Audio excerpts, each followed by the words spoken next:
Now that we're in the college football offseason, we're going to take a look and take a crack at predicting the future with the old triple option crystal ball. So this segment, of course, brought to you by our great friends at BetMGM. Place your money line, prop, parlay, and same-game parlay bets at BetMGM. Download the app today. Please gamble responsibly. As always, these lines are subject to change. So we're going to be looking at some future odds from the NFL draft, college football team win totals, a lot of other things. So with the NFL Combine just wrapping up the other day and kind of launching us into this NFL draft season, we're going to talk about the number one overall pick. But before we get to Combine odds, we want to flash back, Mark. We're going into the triple option time machine. Your Combine visit, all right? When you were a young man leaving the University of Alabama, you weighed in. What do you think you weighed in at? I weighed in at 215, I remember. 215. Yeah. A mighty 5'9". 10. They cheated me. I was like 5'9" and 3/4. They cheat me on my ID as well. I should be 5'10". A 4.66 40. Your vert. That's a lie. I don't know where y'all got that number from. Okay, your vert was 31.5. What was it? 4.66 40. It was 4.6 though. Okay. High 4.5, something like that. Are you all right with your vertical at 31.5? No, I didn't. Nope. I didn't test well. You did not have a good combine, according to you. Your broad jump 9.10. Listen, you all right with that? I didn't test great. I didn't test great at all. But listen, everywhere that you need a football player, I did. I did great in the meeting room. When they handed me the ball, had me going over the bags and changing directions, football stuff, I did. Now, if you wanted someone to look good in underwear and run fast and jump high, that's where you come to me and coach. And not play football really well. Right. That wasn't me. That wasn't me. I was a football player, man. Not so an underwear model. On the board doing the X's and O's. I'm going to tell you who I need to pick up in pass protection. I'm going to tell you how I need to press the heels of the lineman and cut it back and get vertical, get yards after contact. That's who I was. I was your football player. All right, so you're not an underwear model. You are a football player. Okay, we got that. Who you want, Coach? You want somebody that look good? I know you had fast people all on your team, Coach. Yeah. So. Well, I think there's a fine line, but I'm not a big, who can bench the most, who can do this. That don't say that's not important, because that is absolutely important. It is important. I think you also have to look at how was he coached. You get a Nick Saban player, that player's, and this is really intriguing. You get a player that from a program that is not well coached, you would always look and say there's a lot more room for growth there.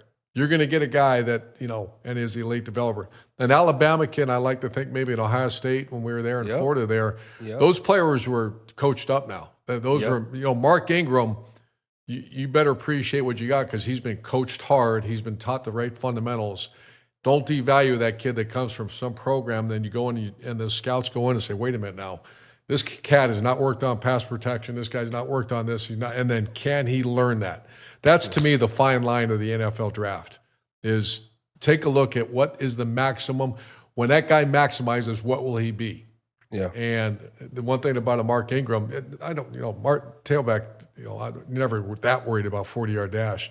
But I had the fastest 10-yard stuff? split, though. Out of all the backs, I had the fastest 10-yard split. Will he stick his nose on you in pass protection? Will he come out of the backfield? Does he understand a complicated offensive scheme? Those are all high-value marks in the NFL draft for that. That's why the Combine's always so interesting, though, is because people get attached to this little window of data that is thrown at them, jumping and the bench press, and as you said, the lingerie show, walking around in their underwear. But there's more to it. It is very important, Stone. It is very important, but at the end of the day, I think some people lose the point of what the Combine is. It's you're evaluating football players. Yes. So turn on the tape and see how this man plays football. And sit them down and talk to them and have a real conversation with them and learn who they are. And I think that's the real value these days of the Combine is those interviews and what happens in them. So here's what we're going to do, guys.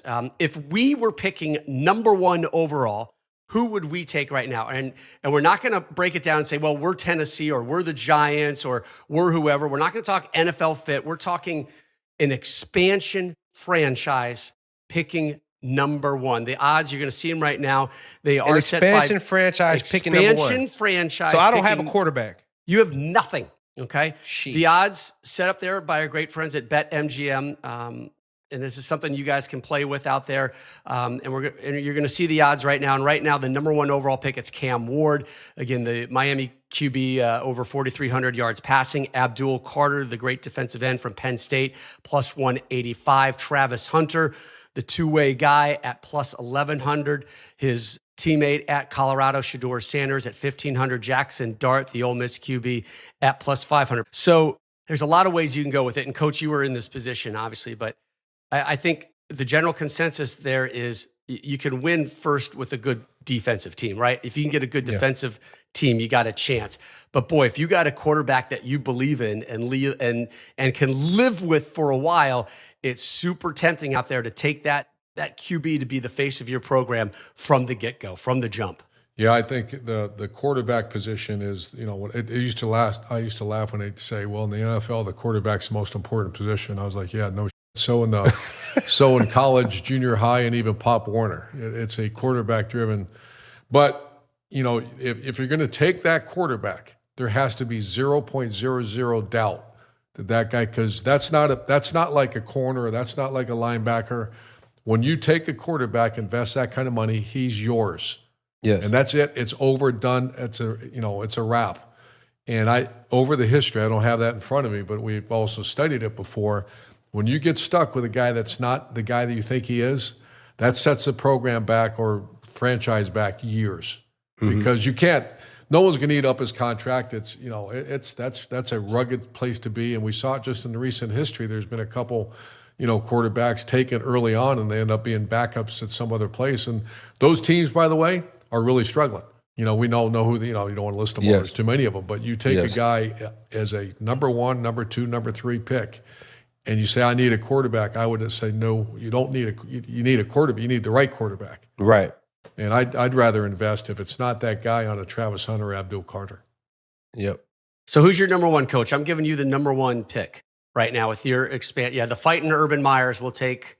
I'm taking Travis Hunter. I just think he's, in my lifetime, very few can do what he can do. I stood next to the guy. I watched him. Obviously, we covered him quite a bit. I probably would play him both ways and just invest in that guy. He's a good person. He's got a skill set that not many, I've never, that can do both. I don't know if I've ever seen that, Mark. I don't know if I've ever seen a guy at that level do both. And there's something about him when he plays 170 plays, is 168th on offense, blocking 25 yards down the field, the same energy they did on play 16. Yep. So I'm going Travis Or the Hunter. 120th play. Yeah. Forcing the fumble in overtime on the goal line to win the game. Yeah. So he's still getting a high level of play from this player, even though he's playing 100-plus snaps. All right, so, Coach, you're taking Travis Hunter.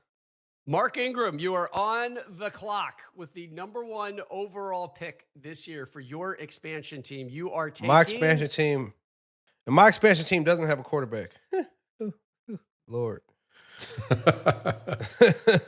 Listen, this isn't me talking, because I'm a big fan of Cam Ward and I'm a big fan of Shedeur Sanders. I think that they're going to be good professional football players. You're not looking for good with the number 1 overall pick. You're looking for elite. This isn't me. I'm not a talking head. I'm just Mark. But the talking heads out there are saying that this is the worst quarterback class in recent history. Wow. That's what the talking heads are saying. So don't say Mark Ingram said that, because I'm not a talking head. I'm just on the podcast with my friends. My name is Mark the second. So I'm not the talking head, but that's what they're saying. That's what those people are saying on this TV. That's what they're saying. All right, so what are you saying, brother? So I'm saying right now. Sounds like you're buying time. I hate to be the copycat. You know what I mean? If I'm not in love with the quarterback selection here, I'm going to grab me one in free agency, like someone like Sam Darnold, who did well in Minnesota, and Russell Wilson, who is going to be on the block. You know what I mean? You got James Justin Fields out there. Yep. You're Justin Fields. Maybe I go with a veteran guy until I love my pick the next year. You know what I mean? And I'm going to take a playmaker at the wide receiver position and the cornerback position by the name of Heisman Trophy winner Travis Hunter. I'm copying Coach right here because I just love the guy.